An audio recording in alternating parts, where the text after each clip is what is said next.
আবারও উপজেলা নির্বাচন প্রসঙ্গ। এবারে আমরা যাব বরিশালে। প্রতিনিধি হুমায়ুন কবিরের সাথে সরাসরি যুক্ত হচ্ছি। হুমায়ুন, প্রবল বর্ষণ এবং দুর্যোগপূর্ণ আবহাওয়া সেখানে, তারপরেও প্রচারণা কেমন চলছে? সাধারণ ভোটারদের হিসাব নিকাশে কি আছে পরবর্তীতে নির্বাচনের ফলাফলে? সবকিছু মিলিয়ে আপনি আমাদের জানাবেন। আসলে আজকের বিকেল থেকে প্রবল বর্ষণ, সাথে সাথে ঝড় বয়ে যাচ্ছে। এখনো প্রচন্ড বেগে ঝড় বয়ে যাচ্ছে এবং বৃষ্টি।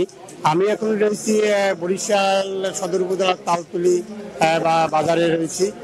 এখানে এখন বিদ্যুৎ নেই, বিদ্যুৎবিহীন অবস্থা আছি। কিছুক্ষণ আগে এখানে একজন প্রার্থীর একটি সমাবেশ ছিল এবং এখনো মাইকিং চলছে, আপনি শুনতে পাচ্ছেন। প্রচন্ড চলছে, বৃষ্টির মধ্যেও প্রার্থীরা বসে নেই, তারা এক প্রান্ত থেকে অপর প্রান্তে ছুটে যাচ্ছে, তারা প্রচারণা চালাচ্ছেন।